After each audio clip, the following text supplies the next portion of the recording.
Alright. Should be good to go.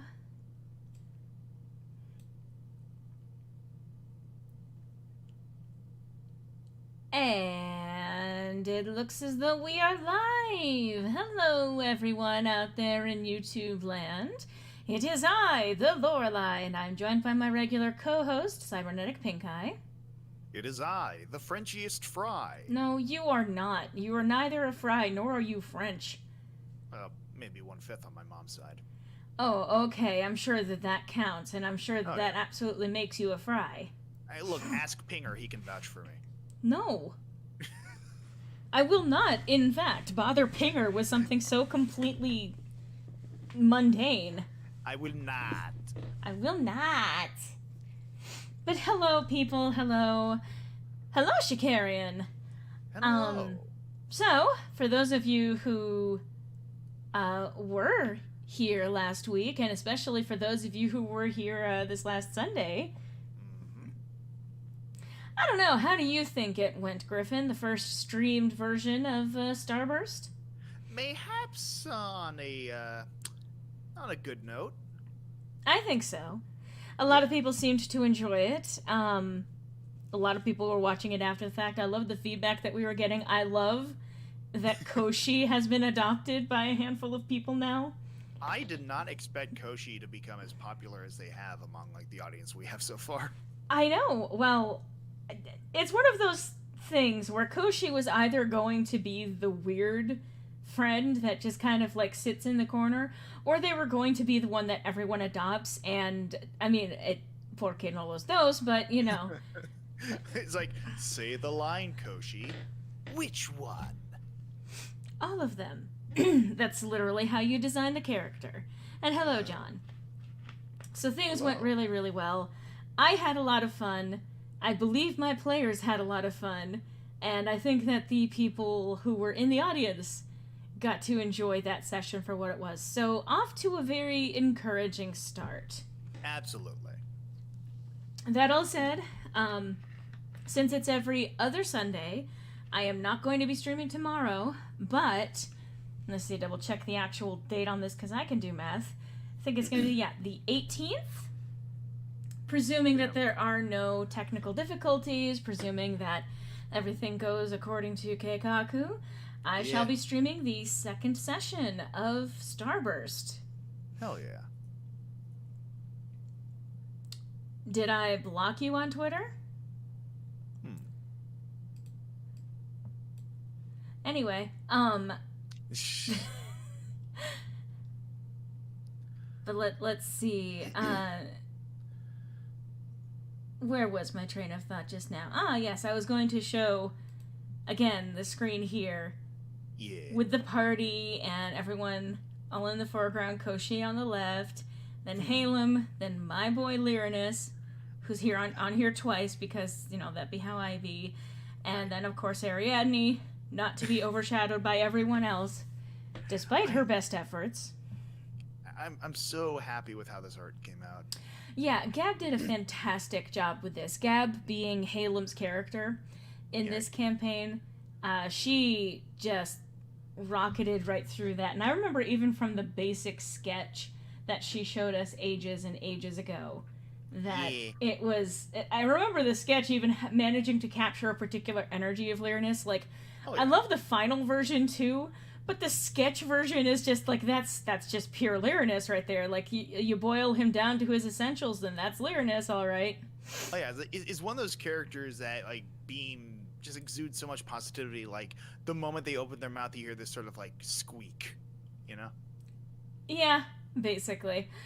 But yeah, that art came out great. The session was really, really good. I'm encouraged, and I'm hoping that it will continue to do as well as it did the first time. Oh, yeah. And to that effect, there's officially the first poll up on Patreon. Voting on, because I've mentioned it before, but basically if you are a patron, you actually get to vote on things that will influence stuff going on in the story. And of course we have to clear our throat at the same time, because what would this be without that? I mean, it's basically just us synchronizing our watches at this point. I mean, effectively. But this current vote is actually between a handful of different things. It's between a boon, an obstacle, and a bit of a lore drop. And so far, it seems to be tied between the boon and the lore drop. No one seems to be voting for the obstacle, which is like, oh, good, they love these characters. I mean, that's just it. Like, and I mentioned this to you before. I love how you have such a pure and like kind-hearted audience that they just want our characters to be okay. Mm-hmm. And I'm okay with that. Which means that in the future, there's actually going to be a vote between 3 different obstacles of 3 completely different kinds. Because eventually I'm going to force you guys to actually pick how to hurt my players and their characters. Right. So, that all said, obviously you can probably tell by the title of today's stream that we are going to be picking up with more Final Fantasy VII. I mean, I know that's kind of a default at this point. I do want to get through it. It's a long game, and I'm having a lot of fun kind of living through the nostalgia and failing at chocobo races. The clearing my throat serves both as actually clearing my throat as well as awkwardness. Right. I'm hoping to get better at that because I do plan on making use of the chocobo racing feature at some point, to chocobo racing / chocobo breeding. I will say either this next week or the week following, I did pick up Omori. I don't know how much you've heard about that game. Have you heard anything, Griffin? Bits and pieces here and there, and from what I've read, we're in for an interesting time. I actually don't know much about the plot. The only thing that I really know much about is the stylized nature of it, and the fact that it says psychological horror. Yeah. On the store page for it, like, I mean, I'll say this much: it's accurate. You know, I'll take your word on that, and when we actually get around to it, I guess I'll know in person. Oh yes. But I'm looking forward to that. But from what I understand, the controls should hopefully be pretty easy for me. I might even end up, if I can, using my SNES controller, depending on if it's actually responsive to that. I also found out today that one of my USB ports is apparently borked because I tried to put in the USB controller into that to try and play some Final Fantasy 3, because this is totally not a ROM, you know, totally legit copy and all of that. Unfortunately, the thing kept quitting. I'm going to give it another shot because I think I found a fix for that. But I don't... I don't know for sure if I can get that working. Then, by the way, that's something that's going on the plate for something to be streaming. I know only bits and pieces about Omori, but from what little I've seen so far, it kind of reminds me of Earthbound / Mother. There's elements, yes. You know, I wouldn't be surprised. God, can I also just say, I love how both you and I individually both only have like one USB controller. And for both of us, it's a fucking SNES controller. I do wish that I had the turbo controller, because that's what I actually grew up with. Because, you know, it can't be, you know, that was our household. Like, I've talked about this to some extent, but because at the very least my dad was very much into things like games and computer stuff, we were, I guess literally in some ways, plugged into the forefront of a lot of that. We were, you know, we had we had a Nintendo, an NES, and then we got the Super NES as soon as that came out. Yeah. And of course we got the turbo controller pretty quick once they had that actually released. And I do remember getting... Your dad's always been pretty tech savvy. He built his own computer when he was 6 or something, right? I think it was 9. Okay. I would have to double check what the actual story is on that, but yeah, he built his own computer, and I know that I've told that story on stream before too. But basically, Yeah, so that had a huge impact on my experience growing up, and of course I managed to be considerably less tech savvy than he is today, um, which is fascinating, but that still kind of makes sense. Can I also just say, okay, this is completely unrelated to Final Fantasy VII, but it's related in the sense of like playing games that are nostalgic and things along those lines. So apparently the Game Grumps are playing Hatoful Boyfriend. Oh yeah.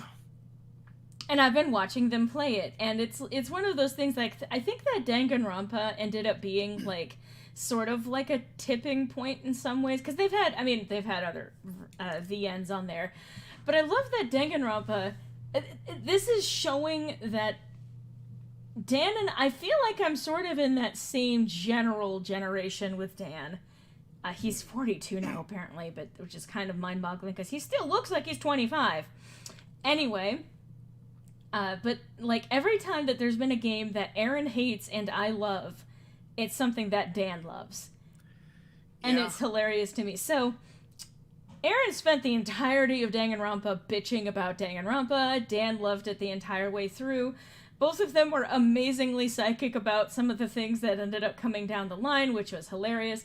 And now that they're playing Hatoful Boyfriend, which if you've been an audience to my channel / my streams for since ever, like literally since ever, not since forever, but you know that is a game that I absolutely really love.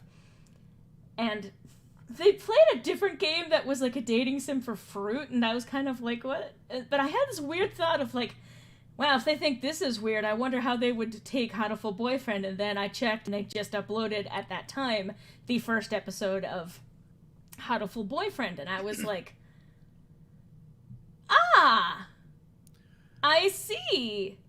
Well, here's the thing. I've not seen anything of that, but I'm gonna make a prediction. That prediction being the one character Aaron's gonna like, or at least like the most, is fucking Oko-chan. Oko-san?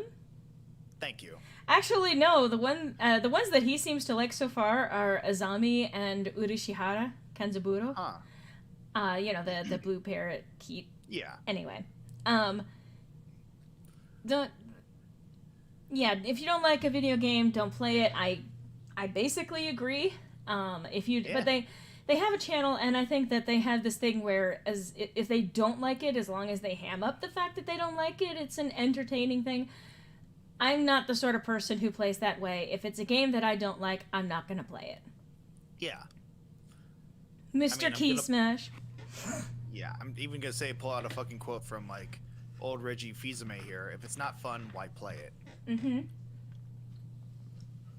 But Dan is having a blast, and I think that that's the other reason why Aaron kept with Danganronpa, is because Dan was absolutely loving it, and he's also absolutely loving Hatoful Boyfriend.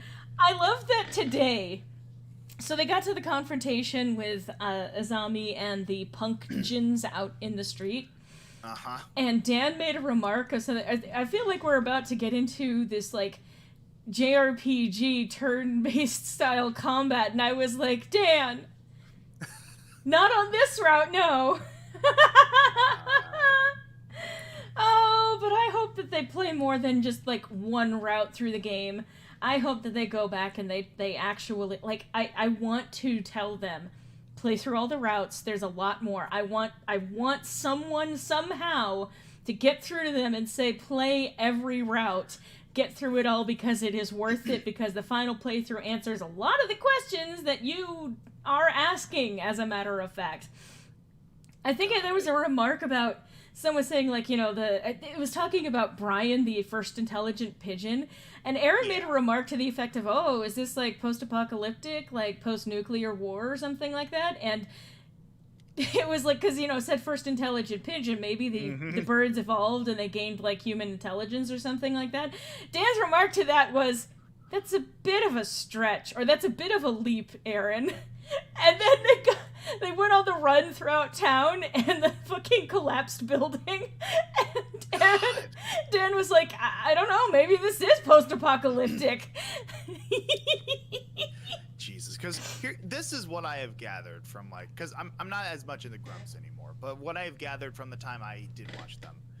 Dan is very much from the same generation as you and I, where like games pretty much had more of an emphasis on story when they were first starting out because they were technologically limited and you had to use your imagination more. And so he has a deeper appreciation for an actual narrative in games. Aaron is one of those people where the moment you pick up the controller, the brain turns off. Well, not even that. It's just he prefers the game itself to inform you, like not tutorials or anything like that. But I will say even that he kind of fails at. But he prefers games where you act, which is interestingly something that you have in common with him, but you have the sense to watch the tutorial first. So here's the thing, I do believe that in terms of video games, gameplay should always take priority over the story. That said, if there's a story present, it will hopefully be one that actually has an impact on the gameplay and vice versa. Sometimes I do want to just play like a, straight up, straightforward video game, sure. But if there is an actual story, here's the thing, the story's there for a reason, most likely, so I'm gonna pay the fuck attention to it. Yeah. Anyway. Sorry, I don't mean to be like, yeah, but anyway. Yeah. I am actually going to get going with actually playing this game, because it's been about 15 minutes. 15 minutes or so since we actually got started with all of this. But I just wanted to remark on the Hatoful boyfriend thing and the fact that Dan continues to be fucking clairvoyant with VIIs in particular. Like, they're not just throwing random things at the wall to see what sticks, because if that were true, then there would be a lot more statements along those lines. It's that they get so fucking specific in things like, oh, I wonder if this is a post-apocalyptic story where the pigeons evolved human intelligence, and I'm like, you know what, Aaron? Something filtered through, I see. But then Dan remarking I keep getting the feeling like this is going to turn into turn-based combat, and I'm like, oh my god, Dan, please, both of you, please get to the Angel path, please. I was gonna say, Aaron will probably have a fucking field day with Angel. Oh god. Anyway, so... picking up where... Picking up where we left off. I also realized what it was that I was doing wrong.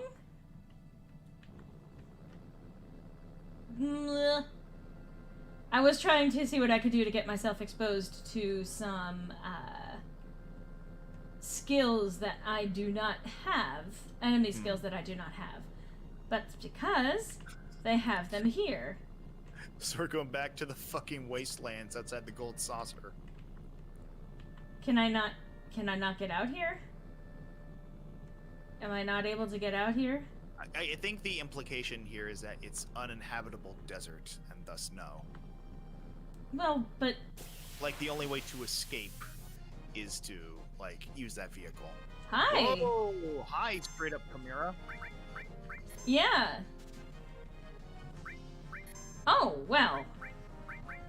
Well, that ain't great.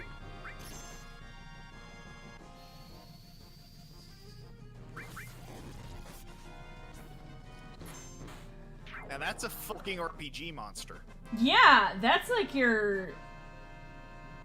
That was like one of the most high polygon count creatures that we've had so far. Like, that rivals fucking Triceratank from the last stream.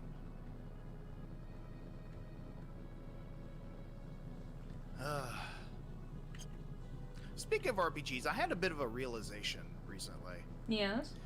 Well, you know how, like, certain people have, like, self-proclaimed weaknesses just for specific, like, tropes or cliches in storytelling, especially with, like, fantasy? I realized I have one of my own. And that is the trope of the big bad guy who is secretly a good guy all along. Like, so, like, for Magus. whatever reason... Sorry? So, like, Magus. Well, basically, yeah, kind of like... Well, I guess more specifically, like, the trope of, like, the big bad guy is actually a good guy, but they realize there is a necessity for, like, a common enemy. And thus, becomes that common enemy to aid the good side or the hero. Yeah. Kind of like, well, no spoilers, but the end to a specific anime, which may or may not be primarily voiced by Johnny Young Bosch. I see. Sorry, I'm also distracted by the game, and also I think that the audio is drowning you out just a smidge for me. Okay, yeah, fair. So give me just a sec to finish out this battle. Yeah.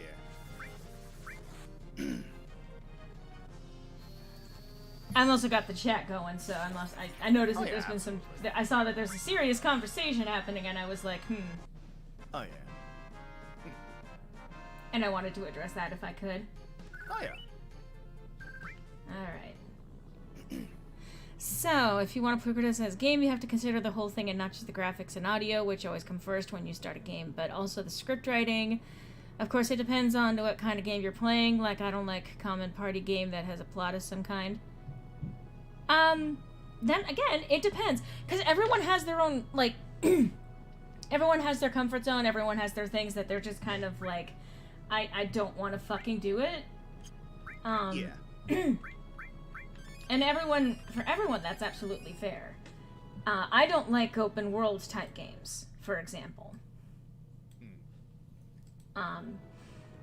That's just, it's not quite my jam, you know? But I also recognize that it's popular for a reason.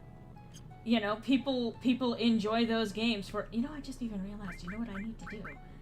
Anyway, this does not have any of them. I'll save that for another time. I love how the one overworld sound bleeding through is the purr of the engine. Of course. Okay, Kate Sith, where is your manipulate? There we go, that's what I wanted. So just in case. Have the mouse on the screen. Yeah. Anyway. Where was my train of thought before? I apologize. You were saying that... Yeah, open worlds... like, there's a reason why open world became popular. There's a reason why it became fairly well known throughout the... let me see if I can... I've never done manipulate before, so let's see how this works. Ah. Huh. Manipulated harpy? How is that a harpy? I was gonna say... That's a lot of things. Ooh! Maybe the wings came from a harpy, but...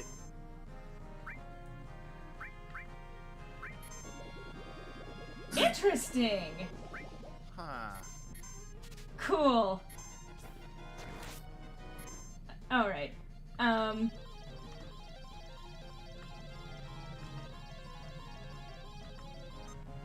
Oops. So last one's gonna... But cool, I was not expecting that.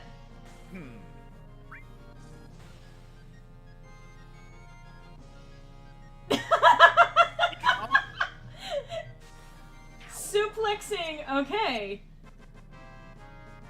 This looks like a chimera. Yeah, it's supposed to be a chimera, but they called it a harpy. It's not a fucking harpy. It's a fucking chimera. I felt like it's a chimera, but it's got a bad reputation for being a home wrecker, so people just call it a harpy. I am afraid of that logic, but like either way, Final Fantasy X, yeah. Well, Final Fantasy 20 isn't out yet. Give it Bit of time. a ways off. I mean, you know, give it another 50 years and we'll probably get there. Yeah. I want them to go back to kind of like what they did for Final Fantasy VII Remake, for example. That kind of style of game I would love to see more of. Yes, it's like an ideal blend of like, you know, RPG mechanics and a bit of turn-based paired with real-time action mechanics. And I think that's sort of like what's been teased for more than a few years, because they had sort of like something alluding to that with 13 and the elongated hallway that it is, as people like to refer. And then it had a bit more of that in 15. And then we got Remake, which I think is sort of fucking nailed the balance. I say this having never actually touched the game myself, but from everything I've seen and what I've heard from people commenting on it seems legit. Yeah, there are parts of me that wants to try Final Fantasy. Oh, good, thanks.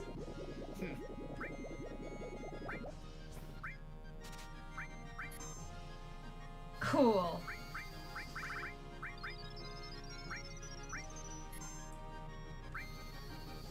I stole what I wanted to out of this creature, so that's cool. Yeah. Final Fantasy 20XX. Mythological self is riding for the wrong name used. Yeah. Yeah, 20XDX. Which, if I'm not mistaken, is the year Mega Man takes place in.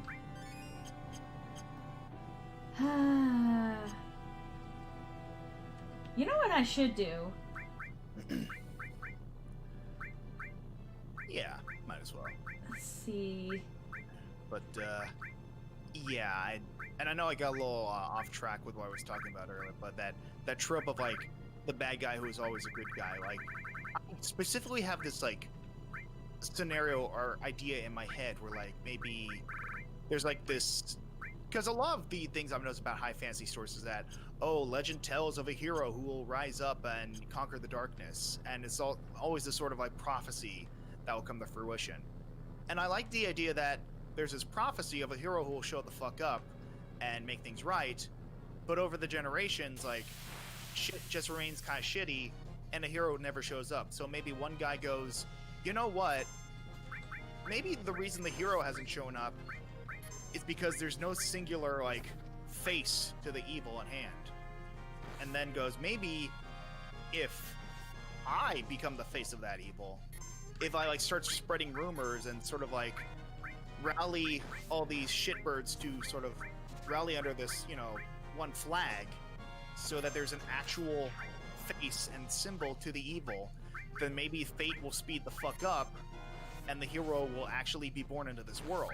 And then, like, after, like, that hero does show up and conquers all the trials and tribulations put in place by that self-placed villain, it goes, like during the final confrontation, it's like, fucking thank you.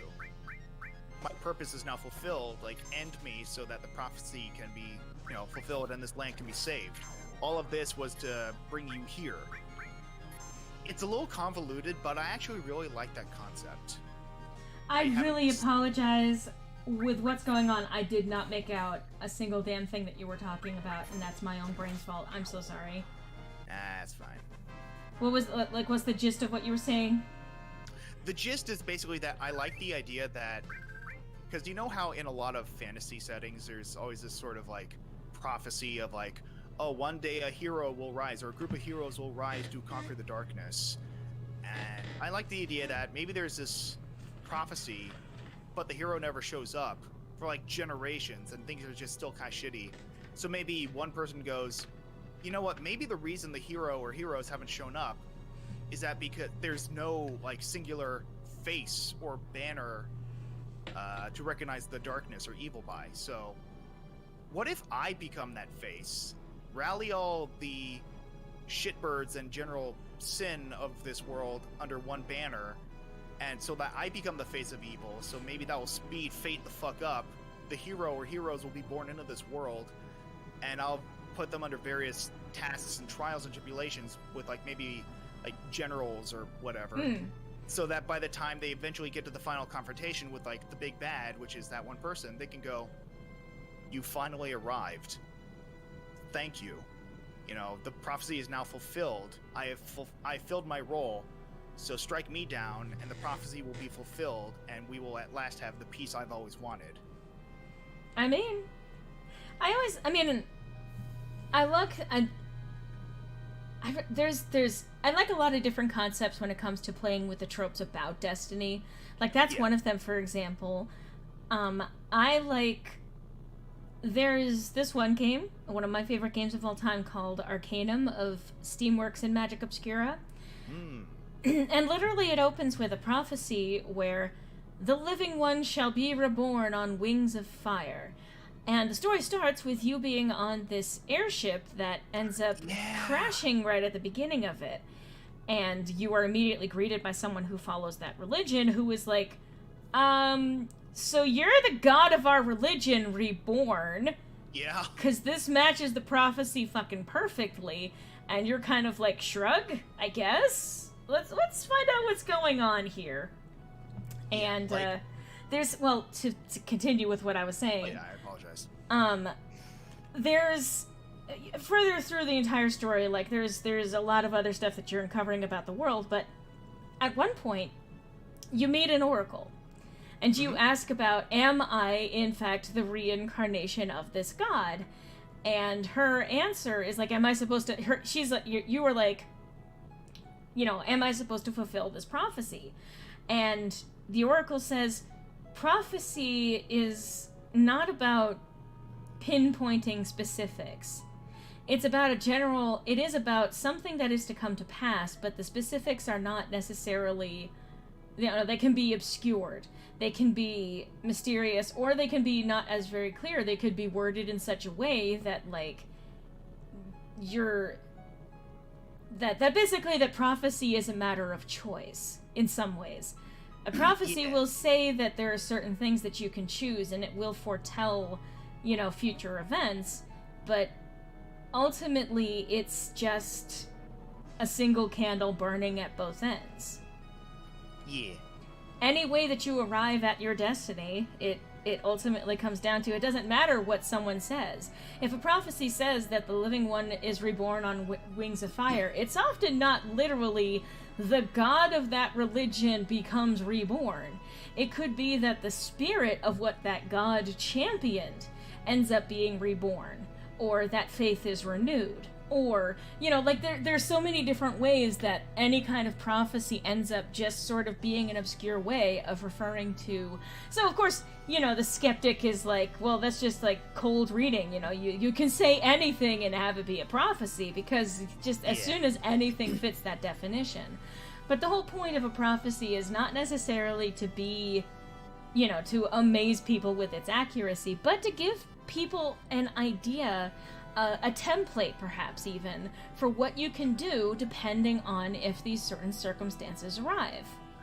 Yeah, like, that's the thing, like, because there's something to be said about, like, I feel like there are different ways to self-fulfilling prophecy, because a lot of prophecies you see in fiction do end up being fucking self-fulfilling in a way, but there are good and bad ways to execute that, I feel. Like, one of the shitty ways immediately that come to mind for me for a bad way to have a self-fulfilling prophecy, I'm not sure if, because I think I showed you Secret of Nim, right?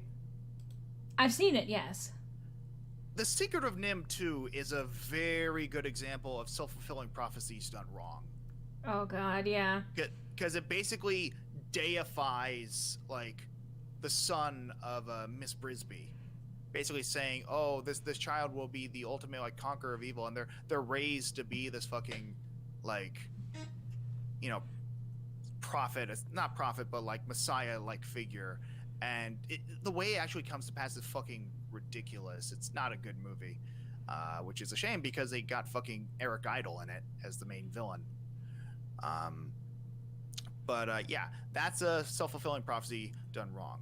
What I like to see is people who take prophecies or like set paths and maybe have elements of them in there, but maybe have things that like betray expectations, throw things on its head, so that even if things don't necessarily go as, you know, according to Keikaku, you still get something that maybe by stretches of the imagination or based on interpretation, they still come to pass. And I think somebody even brought up a good example of it in the chat, Ragnar. I guess one interesting example would be the fucking Chosen One thing in Star Wars. Because Anakin was implied to be the quote-unquote Chosen One to bring balance to the Force. You know, it turned out to be a Skywalker.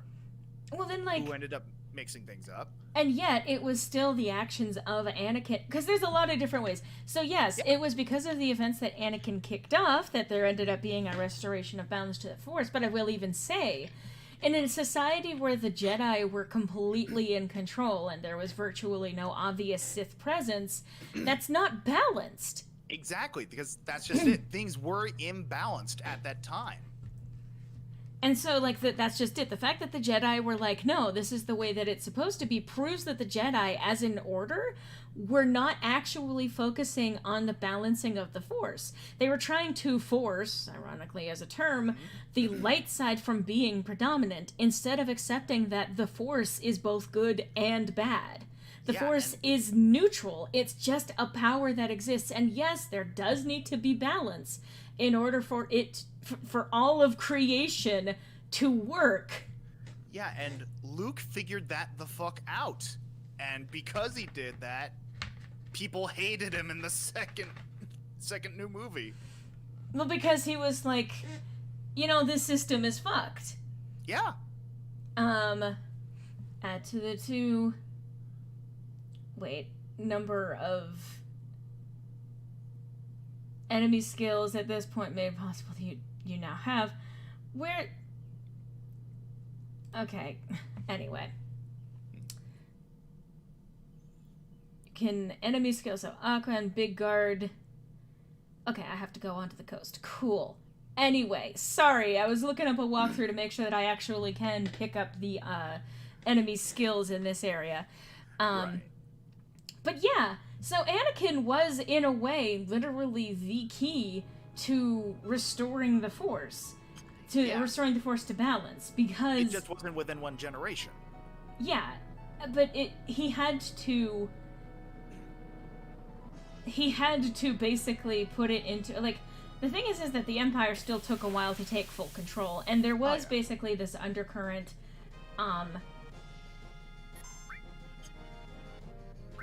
There was this undercurrent of, Jesus, sorry, I'm, like, still distracted. This undercurrent of evil things that were still happening, but because, again, the Force was unbalanced, it couldn't do anything about the evil that was actually, that was taking place with the politics and all of that shit. Like, everyone kept insisting, like, oh, this is bullshit. Why is there so much focus on politics? And it says, yeah, because at the end of the 90s and into the, early aughts. Into the early aughts, there was a lot of issues when it came to the politics and how they were being handled. So, yeah, there was in itself, there was a concern because that was in itself leading to evil coming forth in the world. And so, and that, it turns out that they were right. We were headed down a very dark path within a generation, and oh gosh, something that they were warning about in those movies. It's almost like sci-fi is a reflection and insight into the way that we behave as human people, and has been, because and representative of the fears that were happening at the time that those movies were made. Yeah, it's almost as if every trilogy of the Star Wars franchise was made for a specific different audience with specific different issues at their core. But in the end, there was the story arc in that ultimately we end up seeing is the balance of the Force is being restored, and that's because you have to embrace all sides of it. Yeah. You have to. The dark things happen for a reason. Without the darkness, you cannot see the light. And if you don't have any darkness, like you don't know what good is. Yeah. In a way that ends up only breeding a new type of evil. The evil of even like not taking action, because that was one of the things. Like the Jedi, it was very subtle, because of course we're predisposed to thinking of the Jedi as the good guys because that's what Luke was. But like the Jedi were not. Like Yoda, I mean, a couple of them did represent the good side of the Force, but the Council was very much made up of people who wanted to keep their hands off of things, and were like, oh, well, we don't want to take in Anakin because he's too old. They couldn't brainwash someone from the age of even younger than he was. That was part of their thing. They were reluctant to actually give him, any kind of charge, because again, They were concerned. Independence. It all Yeah. comes down to independence. And they didn't want him. And again, imagine, because they also even kept him from going home to his mother. And it's like, Yeah. you know why he went as bad as he did? It's because you denied him basic humanity. Yeah, you emotionally and, like, developmentally blue-balled the kid for, like, over 10 years. Yes, Phoenix, toxic positivity is bad, kids. When you insist that negativity is in itself the problem, instead of, hey, let's comment on something that's wrong, if you go, oh, don't complain about anything, because if you complain about it, then you're the one with the problem, you silly negative Nancy. And it's Exactly. like, no, something bad has happened and we need to address that. The way There that is we no make war in Ba Sing Se. the way that you make things good is by addressing and not embracing, but accepting the bad, that it exists. So yeah, a lot of the stuff that go into these movies. Anyway, Star Wars is an excellent example of, in fact, a very very, very, very good set of movies, and unfortunately they have run into many difficulties. The fuck is that? They've run into many difficulties over the years because of the audience not being willing to accept what was actually being said in those movies. Yeah, one of those things being objective morality is bullshit. Beach plug? It's really called a beach plug? I don't like that one bit. I mean, I'm fine with it being a fucking spiky tentacle monster, but calling it beach plug is just sort of taking it a bit far. Okay, I was right. That is the skill I want them to learn. Alright.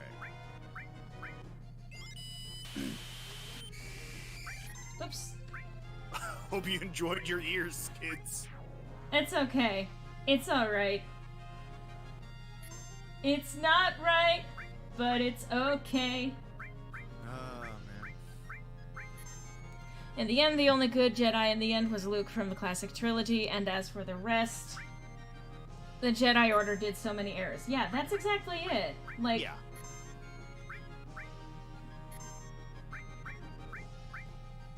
Alright, so that. And that's just it. Like, even in, like, the Disney trilogy, Luke pointed out the fact that, yeah, no, like, you want me to teach you how to be a Jedi Master? That's a bad idea if you actually understand what the old Jedi Order was actually about. How about instead, I teach you to use what you know and steer you in a direction where you're not fucking brainwashed into thinking you need to fulfill one fucking prophecy or another. Yeah. Cool. Sorry, I'm also glad. Cool, I did the thing that I wasn't sure what I was doing. Also, the fuck is this? I'm gonna save. I feel like that's a common phrase when it comes to JRPGs in general.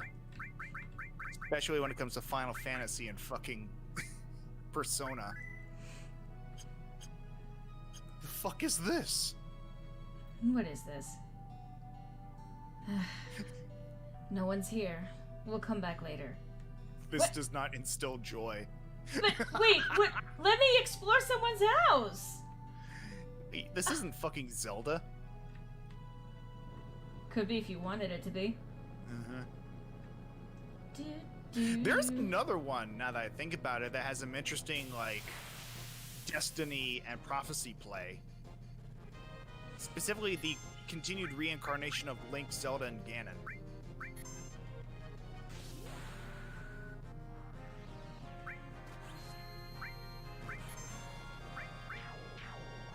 Okay, well, they're dead.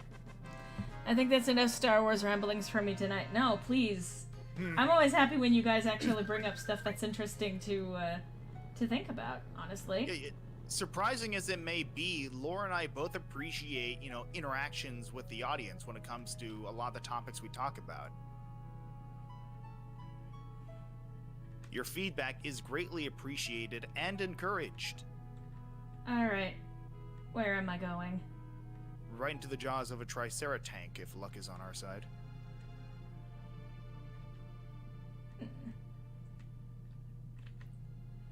A reactor explosion 3 years ago took my husband. Cool. Oh, well, fine. You could just ignore me, I fucking guess. Oh, and there's a reactor. Let me explore someone's house and steal their shit. Yeah. Okay. A ruined reactor. Thank you for that. I think this is a weapon store. You can tell because there's a sword on the door. Huh. Did you want something? Well, I guess let's hear a story. People can live without the Shinra's Mako reactors. That's not a story. It's a short one. Okay. Buy accessories? Why is this a question? Affects against sleep, poison. Frog small puts you in berserk. Mystify.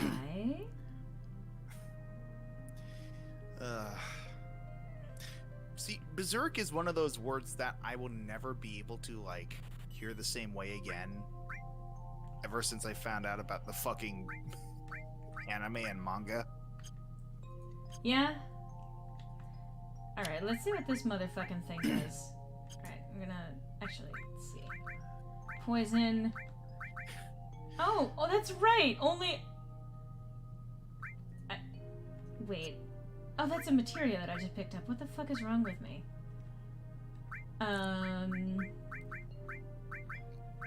Let's switch this out. What's Mystify do? Oh, confusion stuff. Cool. Look at that. The Mystify materia mystifies things. Who knew? Yes. Who'd have thunk it? Let me explore some of it. Yeah. Alright. So wait, this is the accessory shop, although it has the fucking sword on it. Uh-huh. Okay, sure. I mean, a sword can be an accessory. You just gotta put it with a... You just gotta accessorize it. Yeah, right up there with the intestines and spleen. Oh, you here to shop? Shinra built the reactor without even thinking about the town's safety. And this is the result. It's more of an anecdote than a story, but... Cures frog. Maiden's kiss. I mean, yeah. Cure small cornucopia. How do you bottle a maiden's kiss? I just have her huck a loogie into a vial or something?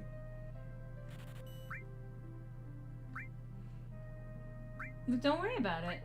Mm-hmm. Right. I won't worry. I'll just ruin it. I know.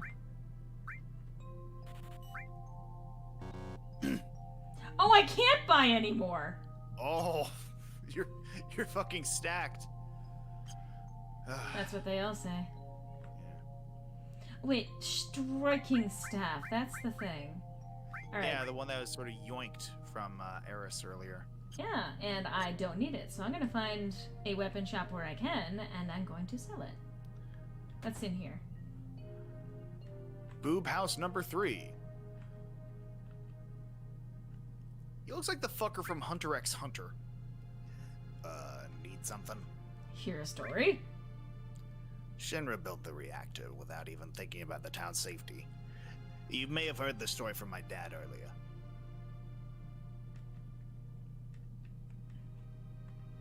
None of us have much of a definitive personality, you might have noticed. And I don't even care that you took something from my house.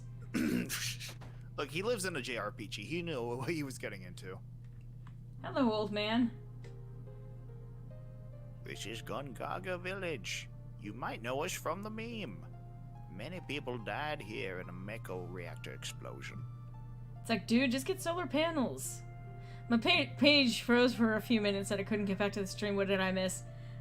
Honestly, at this point, I don't remember, so that's fine. Yeah, you missed Gongaga. That's all you need to know. Ooh. I'm gonna have to shove that onto Kate Sith at some point. So is that all there is to explore around these parts? Oh, that's... Oh. Well, Are you a traveler? Hey, wait. That glow in your eye. Are you in Soldier? Oh, you're right. Don't you know anything about our son? Don't you know anything about our son? What? Don't you know anything about our son? That's our business. Don't you know anything about our son? His name's Zach. And I brought his girlfriend here. Oh yeah, I remember. You were that hot little piece of ass you used to go around with. It's been close to 10 years since he left for the city, saying that he didn't want to live in the country. Boy, that's a mood. He left saying he was going to join Soldier. Have you ever heard of a Zach in Soldier? I don't know. Zach. Young lady, do you know him? I remember he wrote us from 6 or 7 years ago saying that he had a girlfriend. Could that have been you? That can't. Young lady, that's not how we end a conversation. Zach. Okay, bye. Okay. Apparently, the rudeness bug is contagious. What happened to you two? They left! They can't hear you anymore! His poor manners is what happened to them. I can't believe he hasn't contacted us in 10 years. After all, we're his parents. I know he's a little embarrassed by the fact that my wife likes to wear leaves on her head, but that's no reason to ghost us. Look, fuck you for that. Ow! Have you ever met someone in Soldier named Zach? You might notice I only have a certain set amount of dialogue options. Where am I? Did I have breakfast this morning? So I'm sorry to tell you, but he's dead. But Zach wouldn't remember. Or Cloud wouldn't remember. Jesus Christ, me. Well, Zach wouldn't remember either, all things considered. Can't remember much if you're dead. Eris. What a shock. I didn't know Zach was from this town. You know him? Didn't I tell you? He was my first love. Zach. Soldier first class. Same as Cloud. I'm right here. Why are you speaking to me in the third person? Strange. There aren't that many who make first class, but I've never heard of him. That's all right. It's all in the past now. I was just worried because I heard he's been missing. Missing? Yeah, an arm and a leg. It was 5 years ago. He went out on a job and never came back. He loved women. A real ladies' man. He probably found someone else. Yeah, me. Yeah, the earthworms. Hey, what's wrong?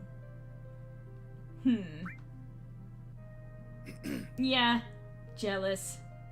Envious. Are you jealous? Are you, Cloud? I don't know, you want to keep poking me with that stick? I'm kidding. I'm sorry.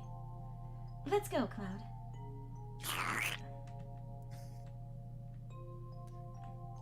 Zach. Do you know him?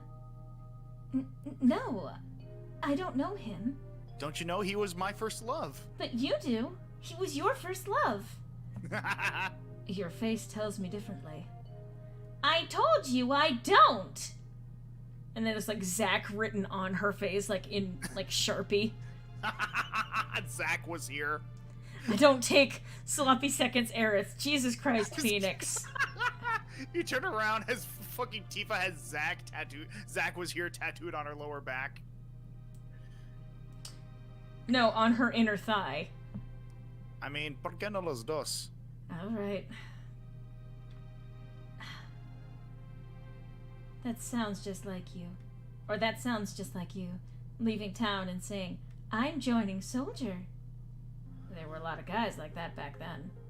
You must really be something making it in Soldier out of a group like that. I really respect you. Well, I mean, I worked hard for it. Hard work pays off, huh? Cloud, thanks for caring. Nah, I didn't say I cared.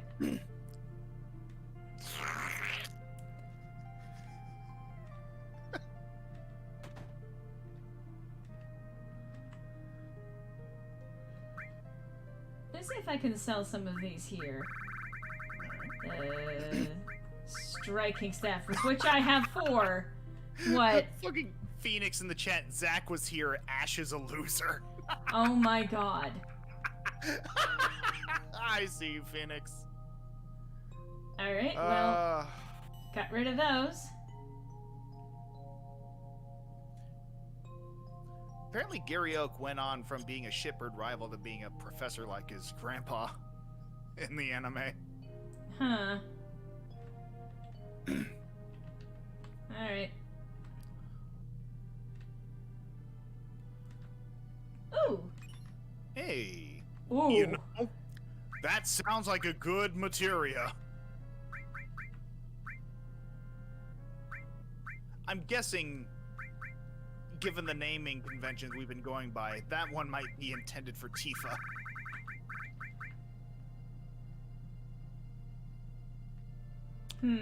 Yeah, with a name like D-Blow.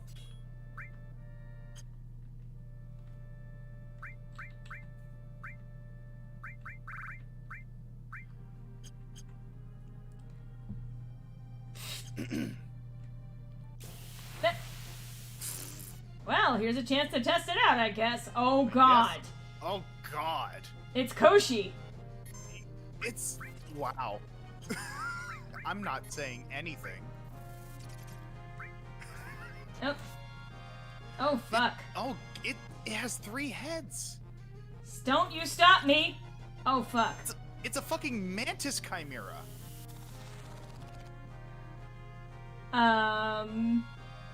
Does this eventually wear off? It used string shot. It's super effective.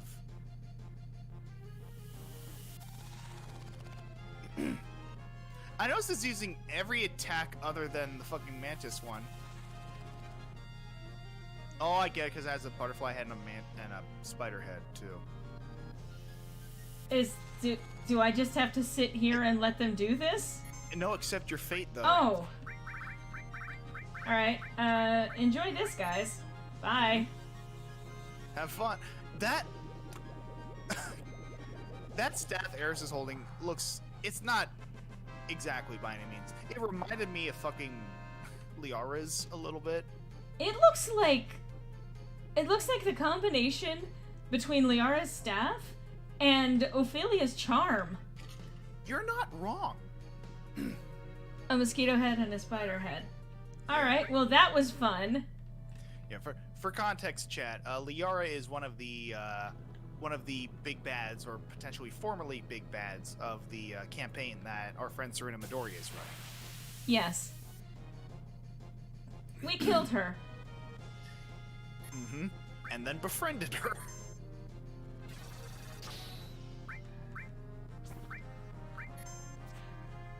That's right, it only does that when it's low on health. Yeah. Alright. I'm only now just realizing how, like, just conceptually fucked Cloud's current sword is. Because that shit is barbed. Meaning it's extra painful to bring back out once it's stabbed in. Alright. Well, you're gonna die.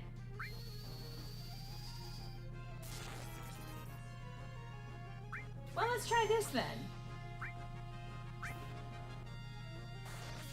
There we go. There we are. Keeping the population in check. I like how it's called Dark Eye, and yet it whites out the whole screen. There we are. There we are. Now you're fighting a Kinder Surprise Egg. You're not wrong. It's a Kinder Surprise Egg spliced with one of those Russian dolls. Like, what are they called? Yeah, I know what you're talking about. Like that plus a bee. God damn it. I wish I remember what they were called. Hello, Forest.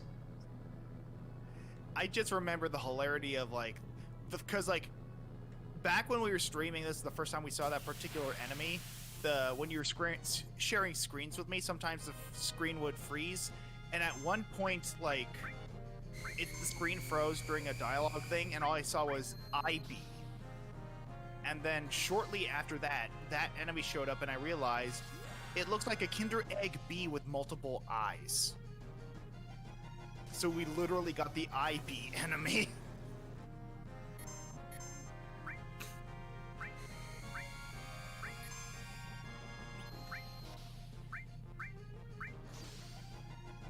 Alright, you're gonna die soon.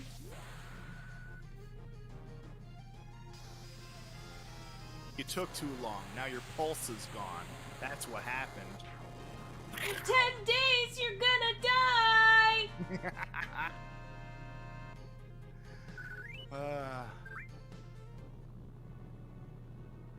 I completely buried the fucking car. Uh-huh. Buried alive. Car! 10 internet points to whoever gets that reference. I get no points.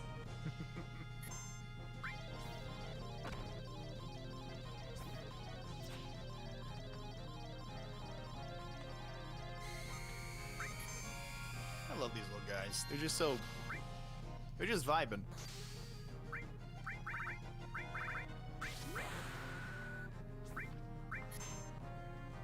Hey! What? What? What? Oh, you fucks! You know. You fucks! You fucks! You fucks! You fucks! Die!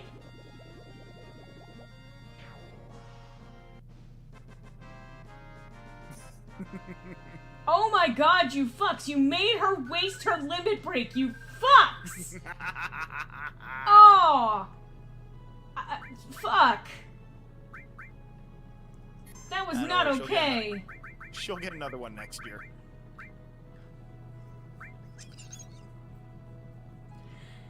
So, as you can tell, I have murdered my callmate. Uh-huh. I'm just a severed head on a pike at this point. You just got frogged! Mm-hmm.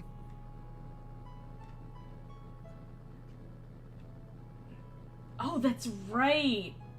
You get over here and the sun starts to set. Yeah. We're getting to Cosmo Canyon, aren't we? God, it's looking like it.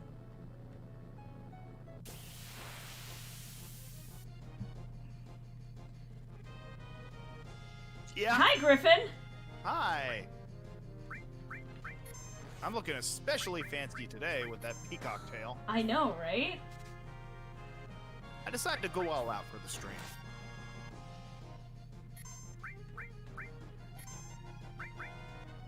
Well. Oh, it's a charm. Just crackling with sexual energy. Oh, it removes magic power. Well, I see.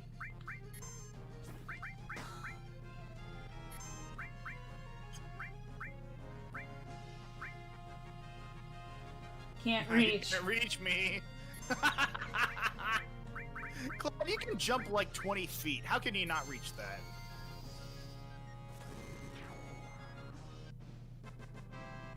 Fuck you, Griffin. Like I said, it's my job to ruin everything. Well, at least we got a Phoenix down out of it. Wanna bet that it's named Phoenix? I mean... That's not, because there's something else that's a Phoenix in this game, but... I mean, you joke, but peacocks are often depicted as, you know, being associated with Phoenix in Japanese media. Dun, dun, dun, dun, dun, dun, dun. Karis, please. Yes, that's a candle. Thank you. I can't believe Griffin is fucking dead. I can. Been dead on the inside for quite some time now. Oh yeah, the buggy fucking just stops right here. Yep.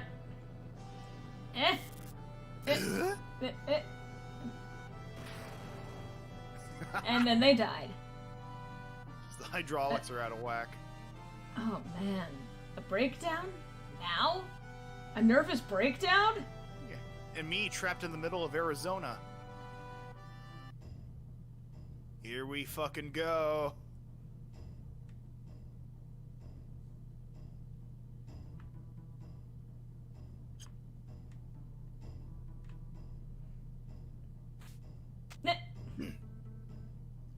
I am home. It is I, Nanaki. Go ahead. Hey, Nanaki, you're safe. Come on, and say hello to Bugenhagen. I can't believe I got that right on the first try. Nanaki?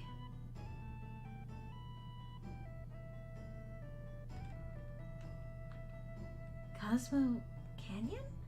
I wonder if there's any relation to the planet or the ancients. No, I was trying to ask Tifa something. What I'm wondering is whether or not there's a Wanda Canyon. Red 13 seems different, doesn't he? Fuck you, I'm ignoring you. Welcome to Cosmo Canyon. Are you familiar with this land? No. Let me explain. I didn't ask, I just said I'm not familiar. Well, this is my one job. I get no visitors. I need to make some money somehow. Just let me have this. Dramatic lore music? Well, that's every time I sing. Oh, absolutely. You need to do it more often. Shut fucking up. Anyway. People from all over the world gather here to seek the study of planet life. That's an awkward sentence. I'm sorry, it's full now. So I can't let you on. What's full? Your colon? Yeah, listen, we're a very exclusive club, mainly to dog people and that fat dump I just took. Let me explain studios. You know what's fucking funny? Okay, so with my having voiced Mommy in Mommy Must Murder on Rect's channel, everyone keeps comparing me to, I think it's a Let Me Explain Studios channel. I don't know because I don't watch it.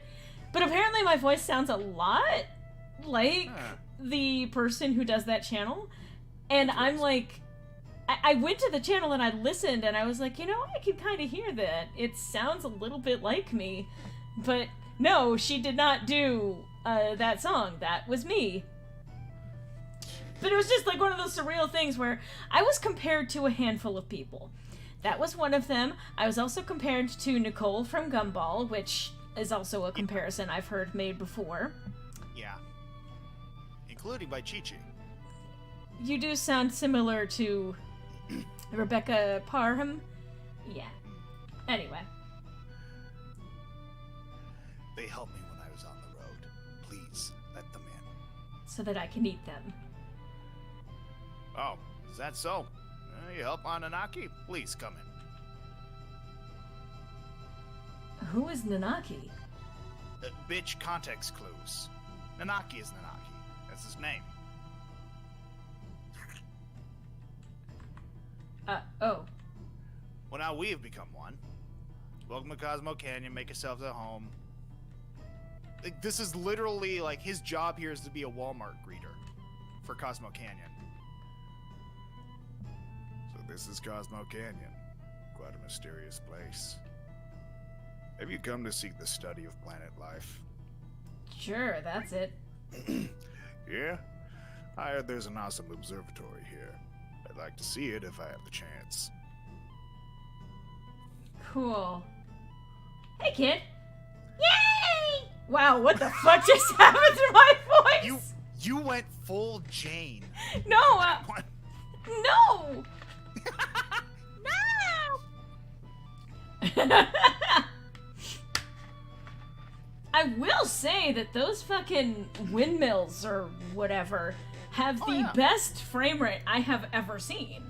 It's damn impressive. Like the smaller one looks like it's getting like fucking 60 FPS.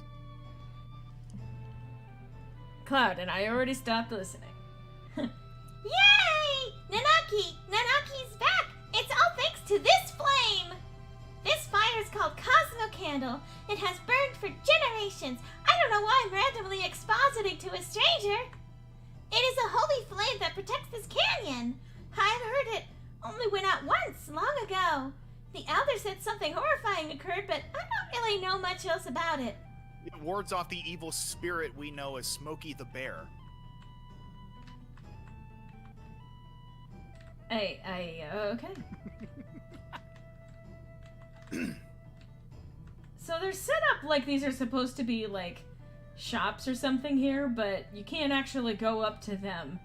However... Look, it's a hippie commune. Every place looks like that here. Is that so? I didn't say anything. I walked up to you, lady. Like, I can only hazard a guess Her. that this person's name is pronounced Elder. Actually, I wonder if this is supposed to be a male. Well, I'm not sure. I'll just give it. We'll just call them like non-binary. Yeah. Is that so? You brought Nanaki back here? Yeah, thanks. Yeah, we were about to, set out a report with the pound, but this saves us some time. Welcome. How about our original cocktail, Cosmo Candle?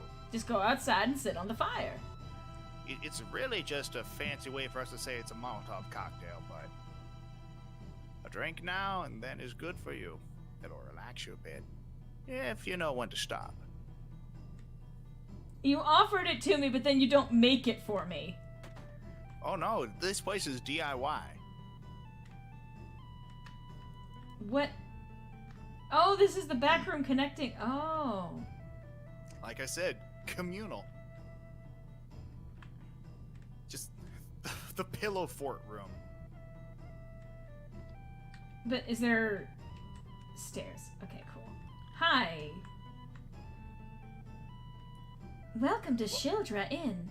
I'm just gonna take this one. Okay, fair enough. It'll be 100 gil a night. Would you like to stay? No. Well then, please come again. For a hippie commune, you sure charge a lot. Somebody thinks they're called Cosmo in here. Yeah, well, yeah. Is it any wonder in Cosmo Canyon? I mean, I can understand him being the more popular character than Wanda, but even so, this is overdoing it. You go ahead and take this one. Hello, looking for anything in particular?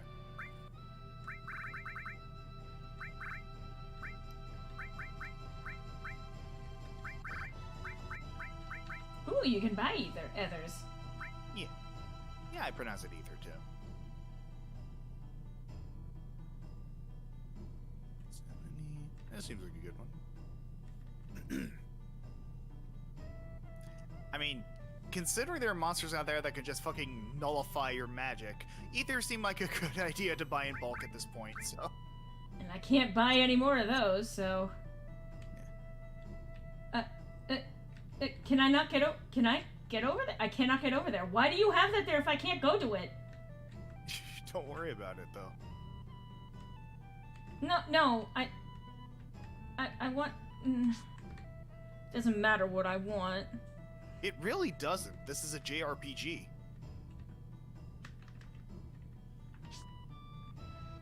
Look, it's either being railroaded like this or having an open world experience. Those are your choices. There is no in between. I'm king of the world! I don't know why I came up here. I just wanted to see it, I guess. Oh, hi. I almost did not see him there because he blended in with the background. Natural camouflage. Here's where I was. I mean, this is my hometown. Our tribe were protectors of those who appreciate this beautiful canyon and the planet. Invisible walls, Lore's longtime enemy. You're not wrong. My brave mother fought and died here, but my cowardly father left her. I am the last of my race. Okay, dude, just because your parents died does not mean that you're the only one left. Alright, calm the fuck down, ticker. And the terrible thing about Nanaki's is I'm the only one.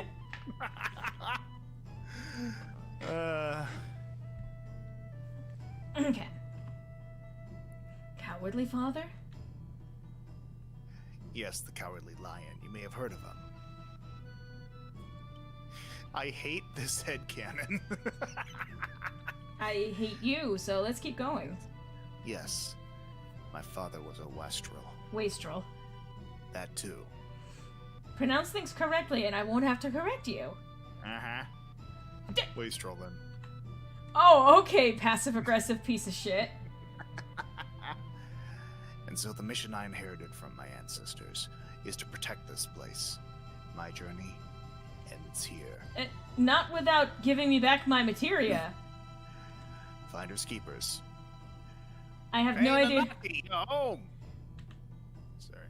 I don't know who it is. Oh, yep. Coming, Grandpa.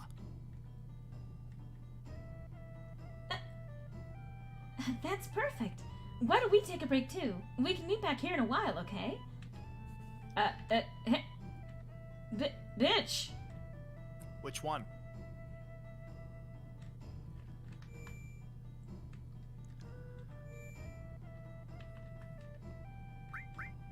Do do do do do do. Do do do do do. Very much an underappreciated track. Bah. Yes. Oh, I think this is, Yep. Fucking wow. Fucking wow. What? Tigger is the only one... The fucking sign of the shop there. Alright. Tiger Weapon? Lily Arms Shop. Yeah. Turtles Paradise newsletter number 4. Now hiring. Looking for someone who can stand long hours of boredom. For details, contact the Turtles Paradise. Jesus fuck. I wanted to talk to the person, but okay. Oh, welcome. The people of this canyon hate to compete, so almost everything here are replicas. But that's alright. Some of them you really can use. We get no customers, so it's easy to get away with the blatant racism with our advertising. Ooh. A silver Barrett, as opposed to the model we have. Silver Barrette. I know.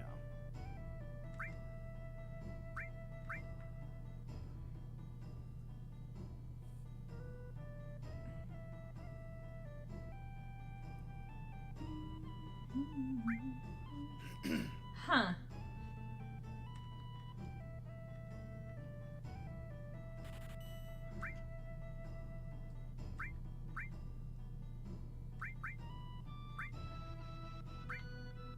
Okay, but that has heavy Vulcan? Huh. Yes. I want this. Tiger This Fang? instills joy.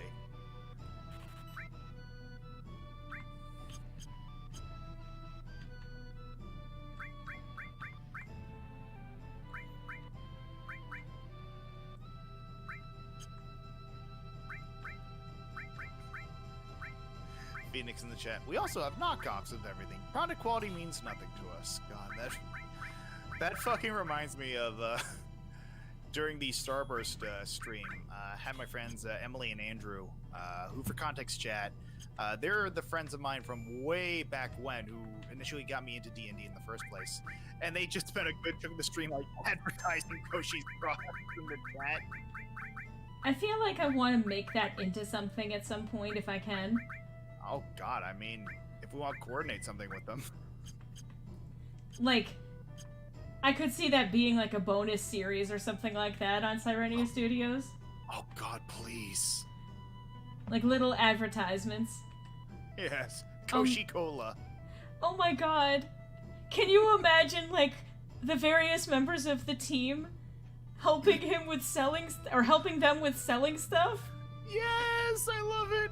I mean, Like- fucking Halem would be the perfect Vanna White, you know, analog for that. Well, not even Vanna White, because Vanna doesn't really do a lot of talking, but, like, any one of them, like, in various ways, like, Halem and Lyrinus definitely having the charisma element to it. And Ariadne, like, I'm just, of course, just picturing Jane being like, Well, this product, well, it's made from manufactured items and it's not entirely authentic, but I'm sure that it can cure what ails you. I was gonna say having Ariadne the Druid, like, provide testimonials. Like, Druid certified product. Where did I put it? I know it's around here. Put what? Boy, I'm parched. I sure could go for a tall, frothing glass of refreshing Koshi Cola. I don't know what you're looking for. Okay, I'll have to take your word on that.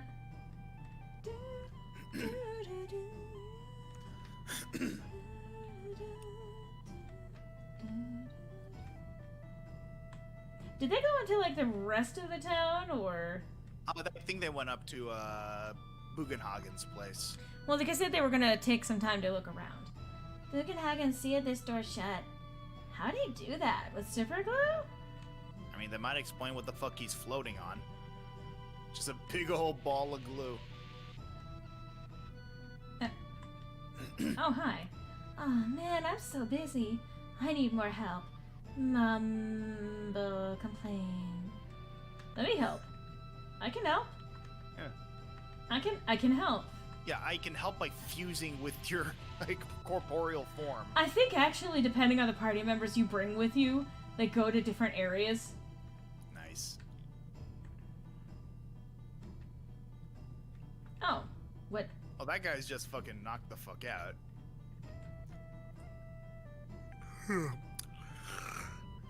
Sir, you forgot your change. Starburst AU, where Koshi works on lemonade stand, and the other party members help as their subordinate. I'm headcaning it that's been one of the things Koshi's tried over the years. Not just glue, kid. That door is fixed through the power of flex glue. God fucking shit. Koshi opens their mouth. Hi, Billy Mays here for... Hi, Billy Mays here! Okay. Yes, whoa. You need a moment there, dude? We can come back later. Are you here to shop? No, what's your problem? Oh, yes, that's so. Then let me... I asked you what your problem was. That's right. Oh, That's so. You here to shop? that's what I just said, yes. Sorry, we hardly ever get any customers, but I do have confidence in our materia. I have confidence in confidence alone. Yeah. Ooh.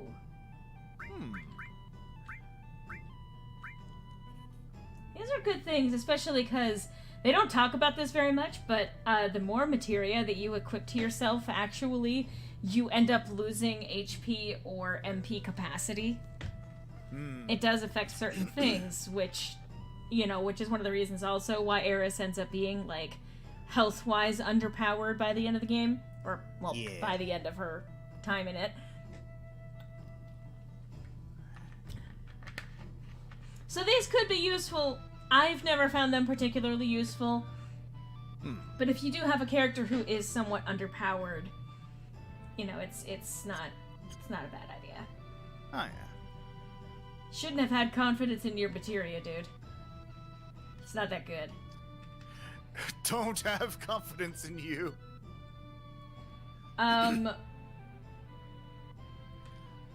Why was it that pulled back? There was no reason for that.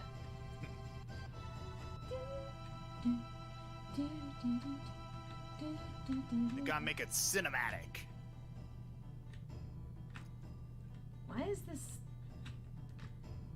Why is my arrow key sticky? Did you activate sticky keys? Well, here they are. Well, having a nice romantic candle at dinner. They should. They deserve it. Yeah. That is what a hell of a fucking butt there, Eris. I mean, it can't quit. Maybe there's some people here that know about the Promised Land and the Ancients.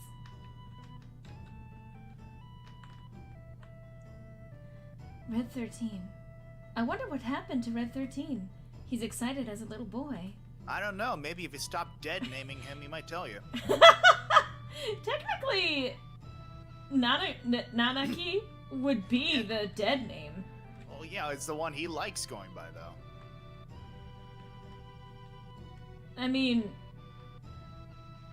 But anyway, I don't think either of us have much room to speak on that. Yeah, you're right.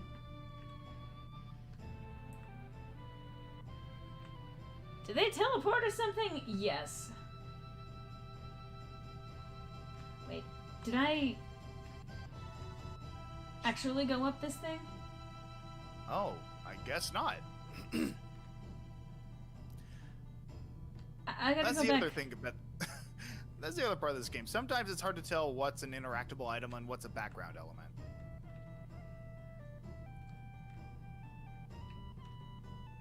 Yeah, I don't think there's anything here.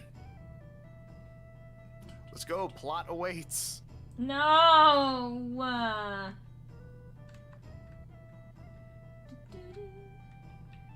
is it rainbow? Never mind. Don't answer that question.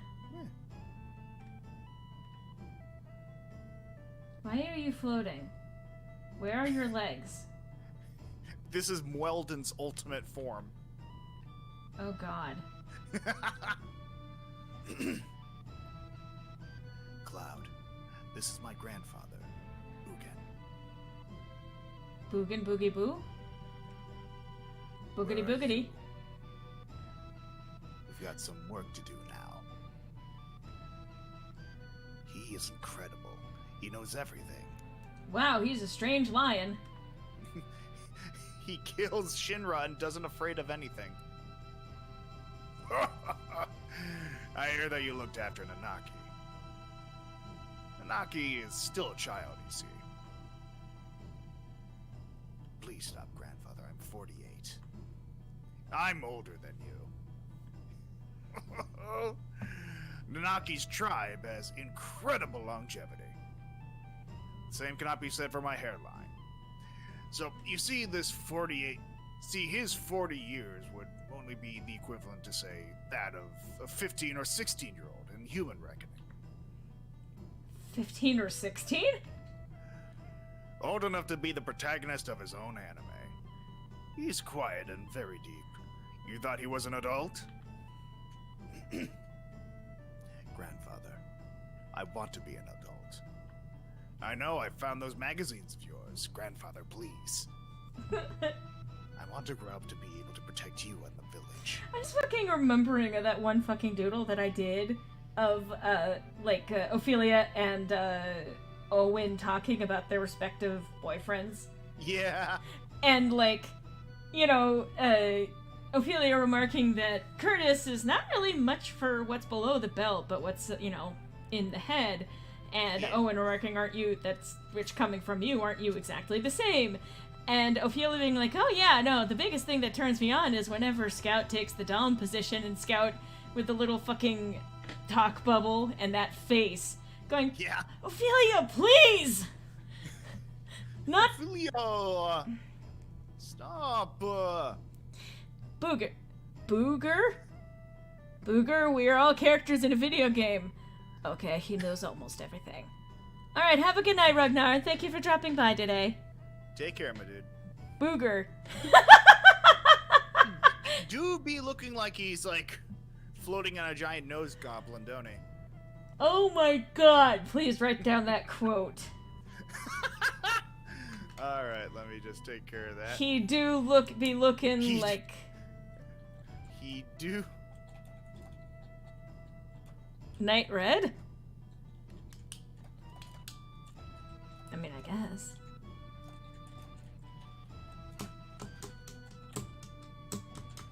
Oh, dear.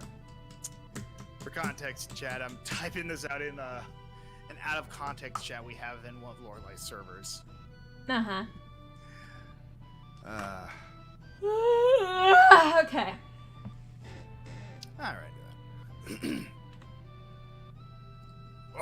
Oh, no, Nanaki. You can't stand on your own yet. You can't stand, period. You have no legs. Brain was gone for a Ragnar, sorry. Brain was gone for a second. Dude, that happens to me all the fucking time. Get in the robot, Nanaki. To do that now would destroy you in the long run. Reaching up into the heavens, threatening to snatch the very stars from the great city of Midgar. You've seen it, haven't you?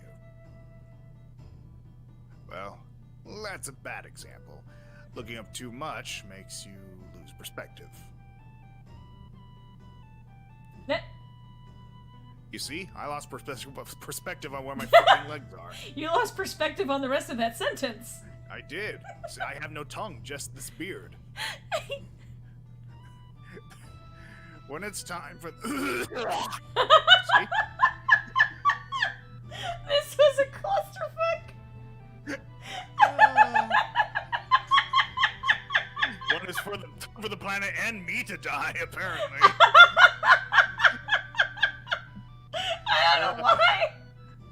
Wow, what is happening with my voice? Same thing that's happening to mine. Apparently. God.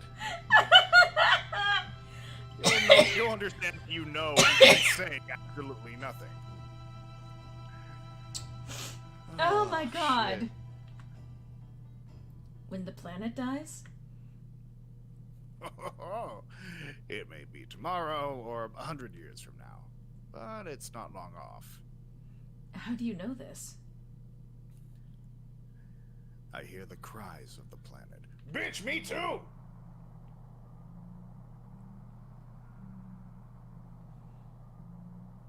I actually do love this sound effect. Yeah. What's that? The sounds of the stars in the heavens. While this goes on, planets are born and die. You know what's actually interesting? Have you ever listened to like those sound recordings from deep space? I was going to say the exact same thing. This reminds me of like the recordings from that new Mars rover. There's that. It also reminds me of some of the recordings from Voyager as it was passing by some of the various planets. Yeah, like that one clip from Jupiter. Oh god. And it's creepy as fuck, but it's really fascinating to listen to.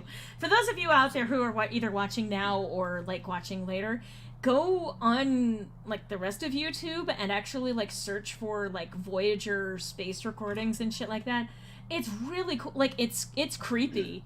It really is creepy in some ways, but like some of those, it's really interesting to think, because obviously you can't hear, generally you can't hear sound in space, but some of the recordings through various filters and everything, they do pick up some very interesting frequencies.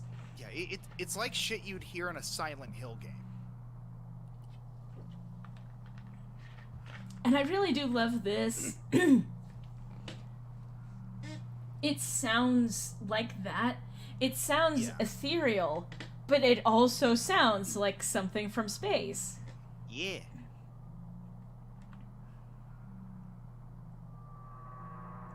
And there's the screaming. What was that? I just told you, son. Are you winning, son? That was a scream from the planet. I don't know why I was laughing. Didn't you hear it? As if to say, I hurt. I suffer. I'm a bit of a sadist, you see. They have come here on a journey to save the planet. Why don't you show them your apparatus? Whoa, hey Nanaki, that's personal now. Meanwhile, the materia seller, coming! I mean... Oh, to save the planet? But then again, I guess it wouldn't hurt to show him. Bugenhagen! Gesundheit. Oh. Several odd-looking people are here. The whole place has gotten busy all of a sudden. He brought friends too. I'll go get them.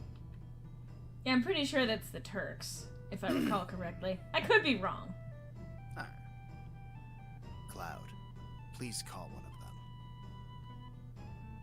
Only 3 people can fit in Grandfather's machine.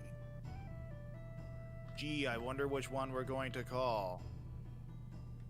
Don't worry, my machine won't run away. At least not yet. Go and invite your friends.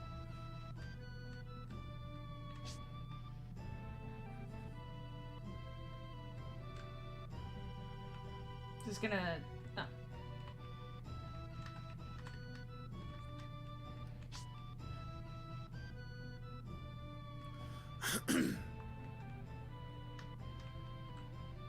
God, this scene coming up. I know.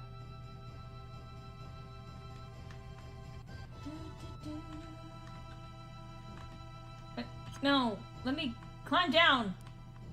Can I climb down? Like, what? What?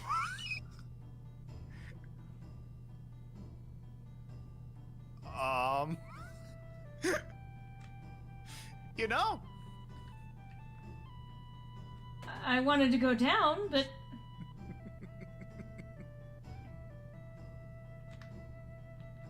So I think you need to take the other ladder down. No, that's the one that goes down, too. Oh, okay. Why does it operate this way? I don't know how to operate a ladder. Well, I don't think the ladder knows how to operate itself. I think that's what my machine mustn't run away, Phoenix. I hear you, but don't. I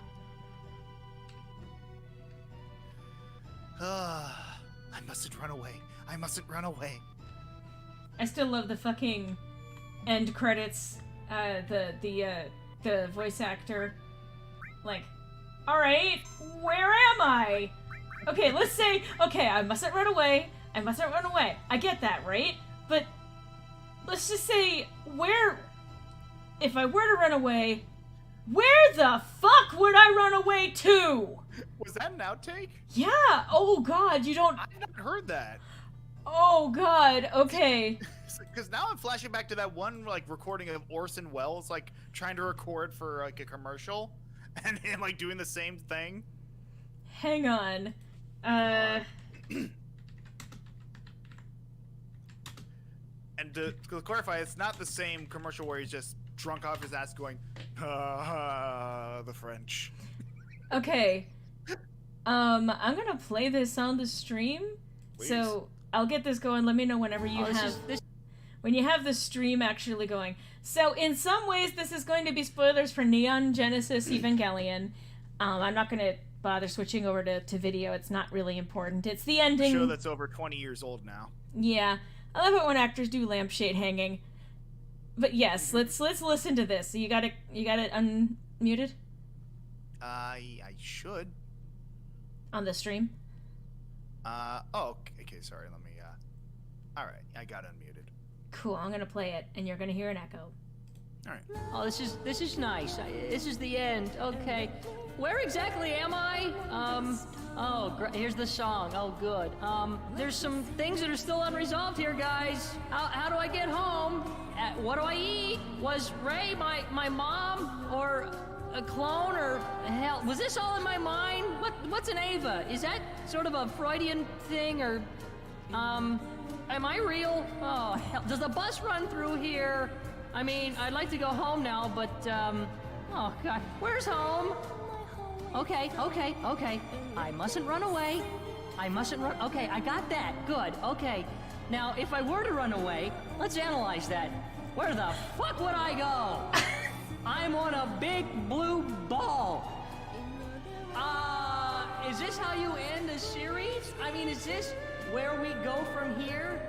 Okay, the movie better sure as hell make up for this. I'm telling you right now, because I'm stuck in nowhere land. You ran out of ink too, didn't you, you bastards?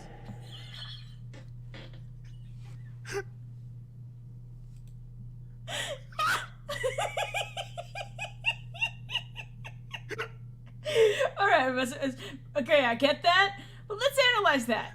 Where the fuck would I run away to? I swear to fuck, the movie better explain the hell out of that. Like, oh, Shinji, if you only knew. Spike. But, like, so much of that I fucking love. That was fucking beautiful. Like, I know I've talked about this before. There's something so inherently special about, like, both, like, dubs from this era of anime localization, and also just the fucking, the extent to which people would have fun with the outtakes. Like, They still do. oh yeah, but I feel like there's something unique about that particular era of anime outtakes. Like, one example that comes to mind for me are the fucking, I'm not sure if you've ever heard these, but the fucking outtakes from Berserk, where, like, there's just, like, several instances of, like, the voice actor for Griffith just breaking the fuck out in song. For no reason. For, like, up to minutes at a time. Oh my god, thank you for that. Yeah, no, I know you would appreciate that. And if that makes no sense to you because you've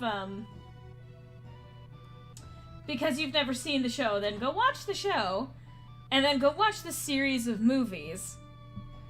Yeah. Because all of them are good. Apparently there is the last one, which I don't know if it's out yet. I think it might be. It might be. But yeah, it's the remake movies. So yeah, the Rebuild series. Rebuild, there we go. Every last one of them is worth it. I will say, keep an open mind. I say that because it's Hideaki Anno, okay? You're not gonna get anything less than 10 layers of plot complexity. Yeah, it's an onion of fuckery. You know, that is an apt way of putting it. The thing is that there are a lot of different descriptors. I do think that the way that the entirety of Evangelion is structured is... it is a continual build from start to finish. It's just that a lot of people are like, oh, well, he got depressed partway through, and so he changed the ending. And I was like, I don't know. It all kind of fits. Yeah. I think it works fine. I mean... As far as I can see, and I can't speak to what the actual behind-the-scenes production stuff was, but tonally it all fits, because it is collectively a deconstruction of your typical shonen anime, especially of that era. It's one of the reasons why it ended up standing out so much, is because, like, it kept promising fan service every episode, but then pretty much every instance of the fan service was shrouded in these girls being in incredible pain and suffering. Yeah, it's fan service that makes you deeply uncomfortable, and if it doesn't, you might want to ask yourself a few questions. Yeah, there's a reason why there were a handful of people who were kind of... I know that, for example, Anno was completely disgusted with the people that were watching the series and having the takeaway of, I still want to fuck Asuka. Or I still want to fuck. People being the same ones who sent him death threats for the movie. Yeah, you know, the one that opens. Well, never mind. There's a reason why Shinji says "I'm so fucked up" towards the beginning of that movie. But like, okay, so it's good stuff, and be ready to analyze a lot of the details. The last couple of episodes of the original run anime are they're more experimental. Yeah, I was gonna say very art house. Very art house, but a lot of people are like, oh, the last episode, like, he ran out of, funding, and that might be true, but I will say that the effect is, well, effective. Yeah. And part of it is literally supposed to be that Shinji's understanding of both himself and reality is completely unraveling. That's why it becomes simplified. That's why it becomes, like, hard to tell exactly what's going on. We are being forced into Shinji's headspace. Like, that's literally it. And then the movie, End of Evangelion, actually does, in fact, explain what's going on outside of Shinji, and it's just like, oh... It's equally fucked, if not more so. And they both complement each other. Both are happening concurrently. And that's why it's good to watch both. I had someone made the fucking argument, don't bother watching the last 2 episodes of the anime, just watch the end of Evangelion the movie and that makes more sense. And I'm like, no, they're both important. Yeah, and here's the thing. Whether or not it was intentional on Anno's part, it fucking works for the purposes of the overall narrative. Mm-hmm.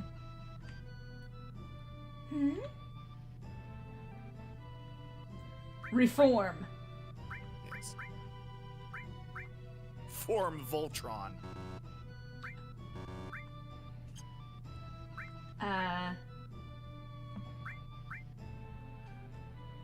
Okay, well, I've collected my teammates. Yeah.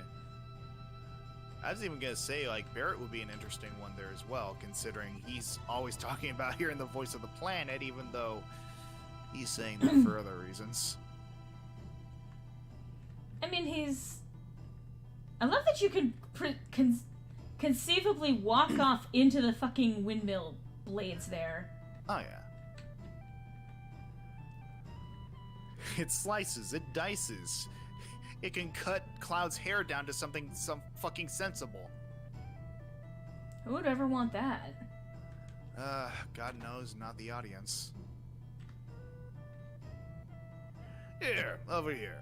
Door's unlocked, come in.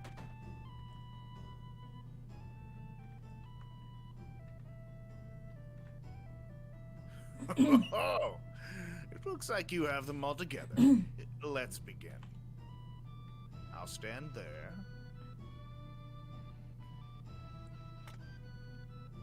Why are there 2 balls? What are you doing? Well, you see, when a man and a woman love each other very much. Whoa, okay. Is this laser? Oh, okay. Welcome to Nova. So pretty. It's just like the real thing, rings and all. Yes. Ooh, Pretty good. here's this theme. Yep. This is my laboratory. All the workings of space are entered into this 3D holographic system. Hey, a shooting star.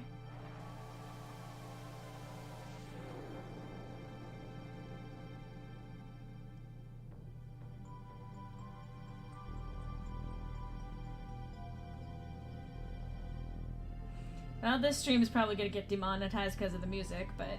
Oh, yeah. Well, at Square Enix, it was unavoidable. Yeah, probably. It was probably one of the ones that also... Alright, well that's fucked. More than a bit. But, cool. Thanks for the seizure. Wow, how wonderful. Yes, it is something, isn't it? Well, let's get to the subject. Eventually, all humans die. What happens to them after they die? The body decomposes and returns to the planet. That much everyone knows. What about their consciousness? Even their hearts and their souls? The soul, too, returns to the planet. And not only those of humans, but everything on this planet. In fact, all living things in the universe are the same. And so this is important to keep in mind, even for remake, by the way. I'm pretty sure this is key to understanding what's going on with the live stream, but I kind of love the idea that gets presented here that the planet itself is not covered by all of these, living species, but every living entity is in fact a manifestation of the complex being that is the planet. Yeah. Everything the light touches, well, but there's a reason why everything is connected to each other. There's a reason why people are able to understand things. That's why there are psychics in the world of this story. What they call the life stream, and he's going to probably talk about this shortly. It's literally the stream of life that connects all living things on the planet, and the planet is the host of it. And I think he's going to get into the full details of it, so I'll let him talk about it. But Yes, thank you, Elias. Always a pleasure to have you. Look, It's my realm of storytelling, but you go ahead and tell the story. Yeah, well, right now the spotlight's on me. The spirits that return to the planet merge with one another and roam the planet. They roam, converge, and divide, becoming a swell called the life stream. Life stream. In other words, a path of energy of the souls roaming the planet. Spirit energy is a word that you should never forget. It's 2 words. Listen, a new life. Children are blessed with spirit energy and are brought into the world. Then, the time comes when they die and once again return to the planet. 1 sec. So basically, a lot of the crux of the entire game happens in this scene. Just as an FYI! Okay. Of course, there are exceptions, but this is the way of the world. I've digressed, but you'll understand better if you watch this. He lifts up his pants. I was gonna say. Puts in a fucking VHS.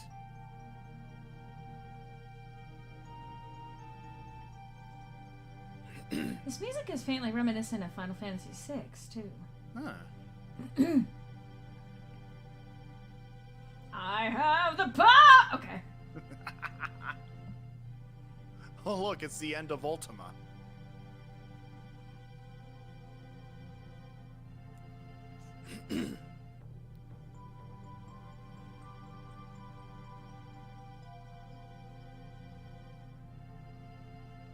This is really cool. Spirit energy is the source of life for trees, birds, and humans.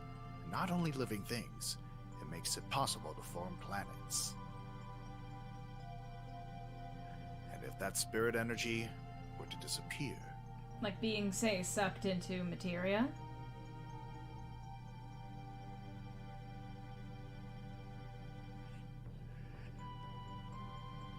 this is how I maintain my youth.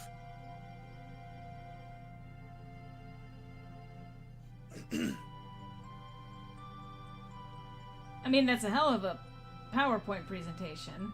Yeah? These are the basics of the study of planet life. If spirit energy disappears, our planet will die. Very good, Cloud! Spirit energy is efficient because it exists within nature. When spirit energy is forcefully extracted and manufactured, it can't accomplish its true purpose. You're talking about Mako energy, right?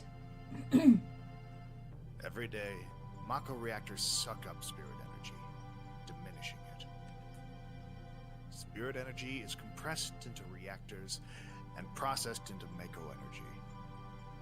All living things are used up and thrown away. In other words, Mako energy, or Mako energy, depending on your pronunciation, will one day destroy the planet. Phoenix in the chat. Cloud is not the brightest bulb in the box. Hey! He's not, really. He That's why he doesn't- carries around a big fucking sword. He doesn't have to be. He's a good puppy boy. Still one of the greater thinkers among the party, unfortunately. And then the world ended. Notice how Cloud slides backwards? Oh, yes. Apologies about the grease on the floor. I still have to take care of that. The story of the planets and those who lived with them. If you want to know more, then sign up for my Patreon, where you get a patron-exclusive podcast dedicated to the subject. Stop! Then you must listen to the words of the elders. I call myself an elder in the podcast. Nanaki? His father? A coward? So that's it. Nanaki's been thinking that all this time.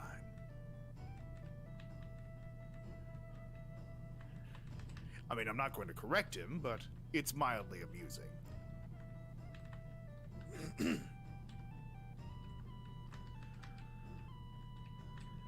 Those are some sick dance moves, yes.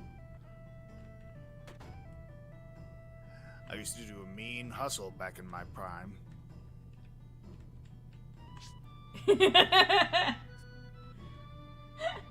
I'm very lonely. We know. Let's see if I can.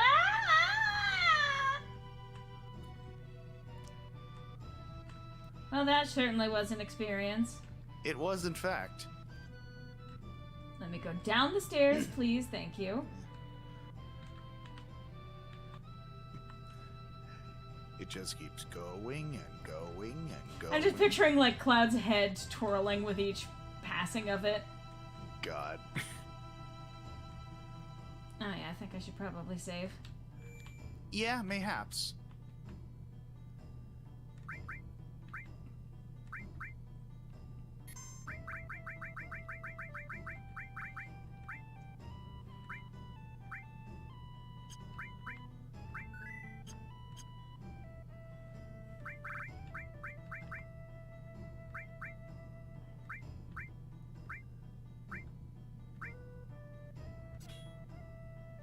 There we go.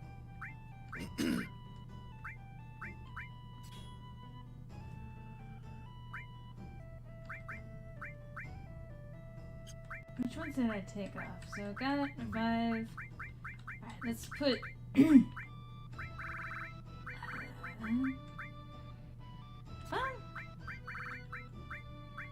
Heal was the other one that I took off, I think. Yeah. Fire, revived. I don't think I've summoned Titan yet, have I? I don't believe so, no. Alright. Oop.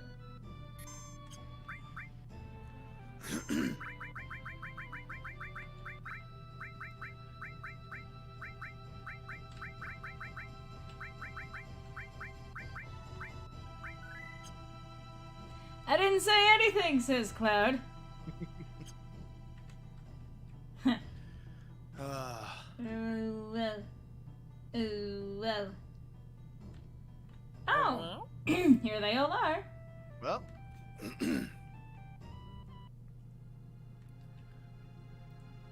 The fact that they just fucking split I mean, and swapped directions. you know how it is. RPG characters, reproduce by meiosis. Or mitosis, rather. What a boring place. Just like I thought. I want to go somewhere. Let's go find some materia. You mean frozen soul juice? Wait, no, that's not... Oh, okay. Cosmo Canyon. This is where Avalanche was born. I promised my guys someday, when we saved the planet from the Shinra, that we'd all go to Cosmo Canyon to celebrate. Well, they're all dead now, so... Biggs, Wedge, Jesse. Now they're all gone. Died for the planet. Really? To save the planet? Because here's an interesting thing. Given what Bugenhagen just showed us, Yep. they actually are, in fact, serving the purpose of saving the planet. Everyone that dies over the course of this game ends up becoming part of the life stream. Uh-huh. And the life stream is what fucking saves the planet. Spoilers. It's been out. It's For a long time, yes. It's been out for almost 25 years, I think. Since 1997. God. But yes, it is indeed the live stream. So yes, all of them being in the live stream right now is a good thing. As sad as it is to lose them.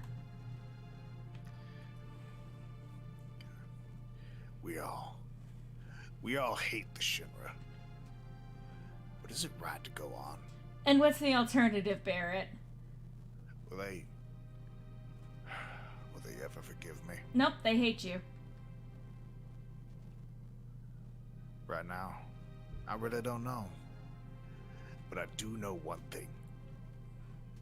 If there's anything I can do to save the planet, or the people living on it, then I'm gonna do it. Well, then wear a mask and wash your hand. You know? Fair enough. I don't care if it's for justice, or revenge, or whatever. I don't care. That old dude is like, I'm not saying that Thanos is right, but... I'm gonna do it! I'm gonna wreck it! Barrett, no. Again. Again, Avalanche is born again! Oh, that was anticlimactic. I need a power nap. I wonder how many years it's been. Gosh, it brings back memories.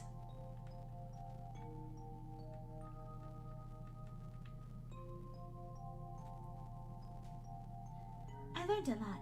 The elders taught me many things about the Cetra and the Promised Land. I'm alone. I'm all alone now. But we're here for you, right? No, you're not. I know, but I am the only Cetra. Does that mean we can't help? Cool! Cool! Uh-huh. Never has there been a tighter knit team. Cloud. Bonfires are funny, aren't they? Yeah! Just, I get this image in my head of like Tifa with this like 1,000-yard stare and a small like smile holding up a lighter. Bonfires are funny, aren't they? Bonfires are funny, aren't they? Oh god, she's going full Liara. They make you remember all sorts of things. You know, Cloud, 5 years ago... I don't want to talk about it. It's nothing. No, forget it. I'm afraid to ask. What is it? I told you I'm afraid to ask. It feels like you're going far away. You really are you, right? What the fuck is that supposed to mean? Foreshadowing!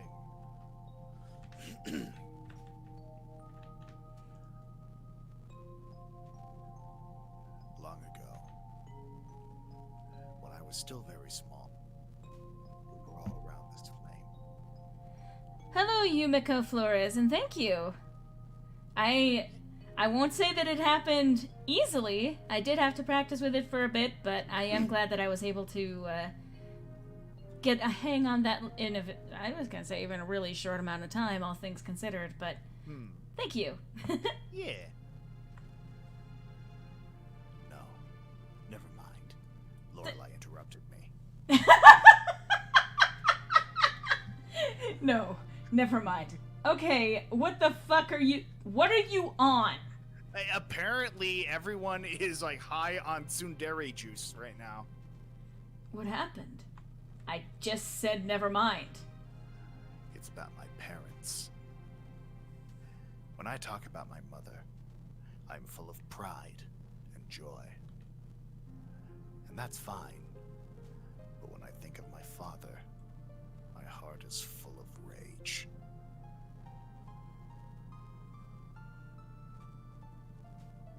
You really can't forgive your father? Of course. He left my mother for dead. When the Gi tribe attacked. Something about that sentence was wrong. Yes, it was. Yeah. When the Gi tribe attacked, he ran off by himself, leaving Mother and the people of the canyon. Red'd be like, I'm Batman. Where's Scarecrow?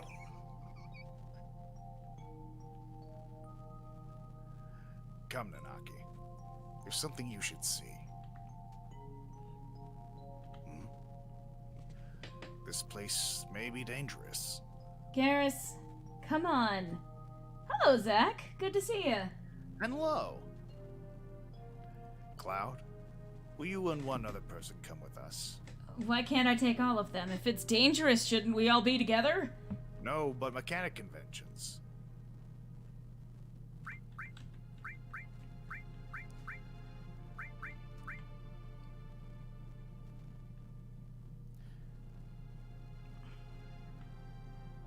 Start button. Oh, which one's that? That's B. Press any button. Which one's the any button? Ooh.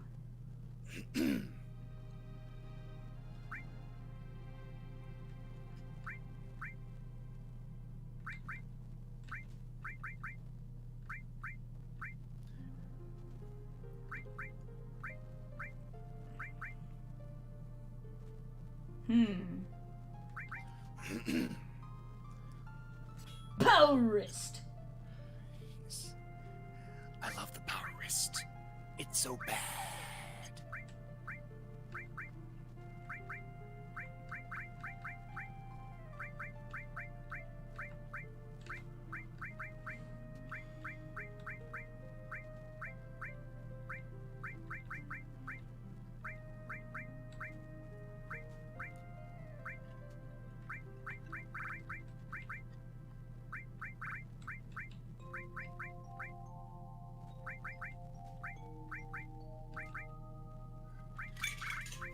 I just figured out what actually works.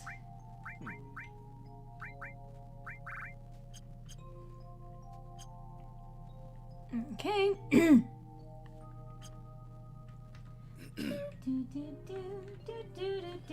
Here we go.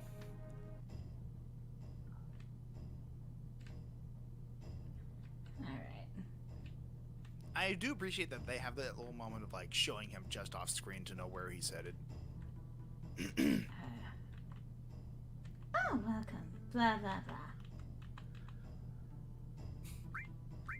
Alright, let's see.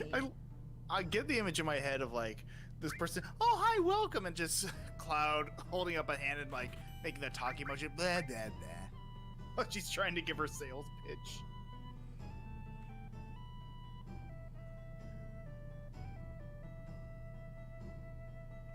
I mean, Yeah, may as well get one more. For now. but only for now. Only for now.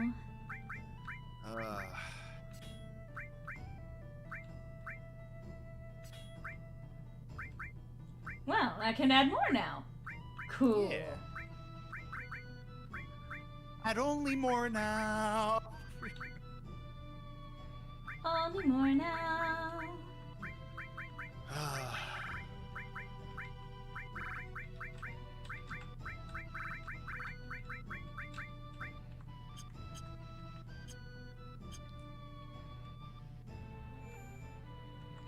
should probably save. Oh yeah, that was the door that he sealed, wasn't it? Yep. Well, now that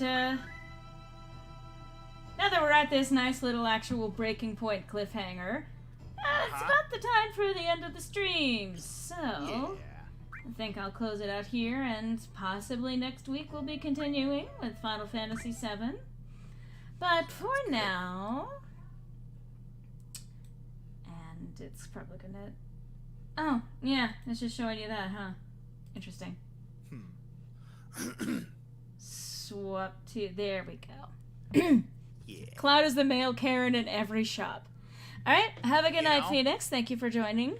But, thank you to everyone for joining today. I'm actually really glad. We had some interesting discussions, which I always appreciate when that happens.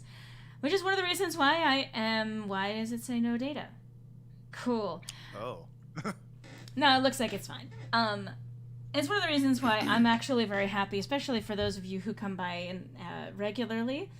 It's always nice to hear from you, for one, and it gives us more things to fucking talk about. But yes, so, I mean, just as a general reminder, not tomorrow, but next week, the 18th, of April 18th is going to be the next Starburst campaign stream that's over on the Sirenia Studios channel. Should be starting at 4:30 Central, so 4:30 p.m. Central. I should probably clarify I'm not starting at 4:30 in the morning over here. And if you haven't already caught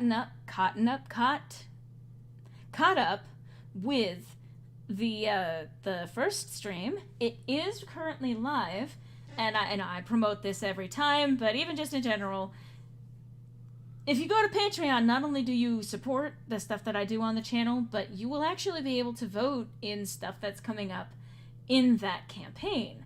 Basically, you get to pick to either give the party good things or bad things, or create more interesting stuff going forward. That poll is currently live and will be going up until the 17th, where I will prepare what needs to be integrated into the session from there. But I hope you guys are able to tune in for that, because that's actually been a lot of fun so far, even just with the one session. I remember getting to the end of it, I was like, it's been 3 fucking hours already? Jesus. I do and recommend the Patreon. Thank you, Zach. Yeah. But, I mean, in general, the Patreon is kind of the easiest way to do, like, regular support for the channel, even for $1 a month. That way you're supporting all of the stuff that I do make, the streaming that I do, and, of course, the campaign that's going on. If you just want to give a one-time tip, obviously I have the coffee.com/mlorelei up on the screen right now. Did I just call myself M. Lorelei? You know? I have had other people call me that, and I always correct them, and it's just... Anyway. Tells you how long of a week I've had. Yeah. But, like I said, all of these different ways, I appreciate every bit. And, of course, the standard spiel that everyone always gives, like, comment, subscribe, hit the bell, etc.